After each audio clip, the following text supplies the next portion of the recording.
One of our chapters called Queen of the Masquerade.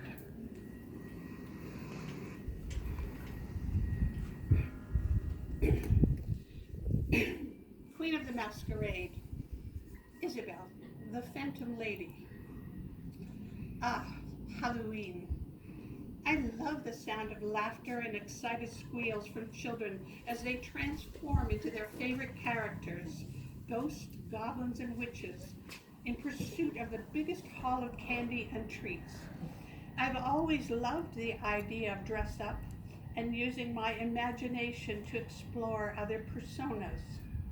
In disguise, we can let loose and pretend to be someone else for a little while. And when the fun and games are over, we take off our costume and return to being the real us. Oh, but perhaps not always. Cue the pipe organ. The Phantom of the Opera isn't the only one who's hiding out. I've observed many of us are in disguise much of our lives, well beyond the social occasions to wear a mask and act like someone else. We often perform in relationships and careers like zombies or actors playing parts. We've convinced ourselves we are supposed to behave in a certain way and stick to a career path that conforms to a societal script or the opinion of some influencer. You may have been channeled by parents or teachers to be something. The danger in suppressing our true desires and interests too long is that our unique identity becomes blurred in the shadow. Like the invisible man, the real us is not seen. Have you felt like an imposter in your life? Do people around you not recognize who you truly are? Are your innate and heartfelt passions cloaked behind a role, a part that you've been assigned in life by circumstances or obligations to others? Is the real you hiding out in plain sight? Are you ready to strip away the mask and finally let the world know the authentic you? Dolly Parton said, "Find who you are and do it on purpose." The company I founded and led over a 20-year period was Fancore Inc. The origin of the name of my business is an amusing story, and I'll save that for another time. But it partially explains my love of using the letters PH in fun ways. From a start at my dining room table, through selling the corporation, under my leadership, revenue climbed year after year. For multiple years, I was honored as one of Canada's top 100 women entrepreneurs. I was invited to contribute at boardroom tables, mainly occupied by men who were much older than me. I spoke on many stages, appeared on television and radio, and I received many awards and accolades. It was an exhilarating experience, and I learned how to CEO as Fancore grew. It was hard work, scary at times, but I loved it because I am a lifelong learner.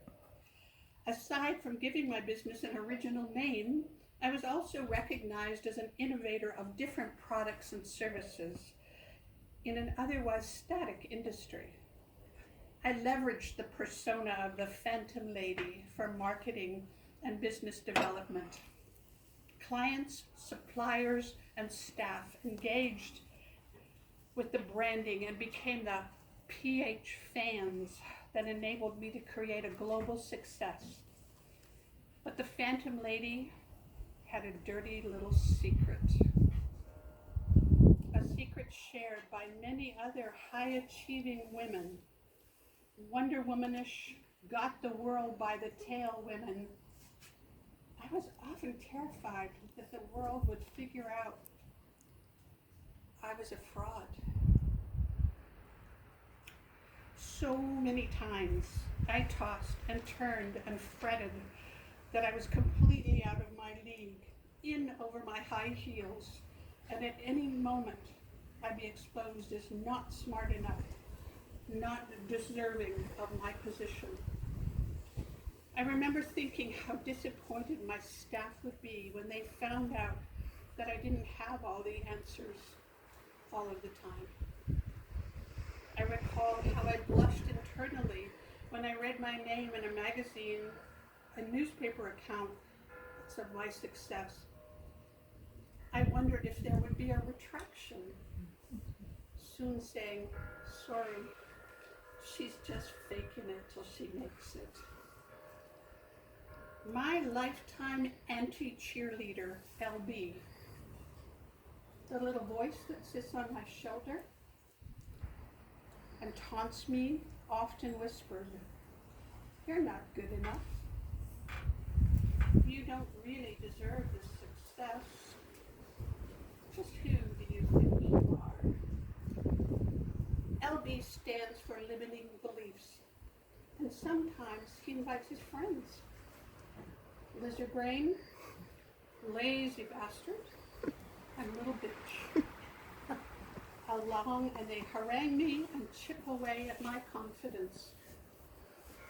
Tragically, I know I was and still am in good company. I continue to meet smart women succeeding in many ways, often described as sheroes, role models, rock stars, who admit to bouts of the imposter syndrome. A few were brave enough to share their stories in here. Even as I wrote this book, I could not help but feel pangs of anxiety and wonder why I thought it was a good idea to expose my life and my talent, or lack thereof, to the world.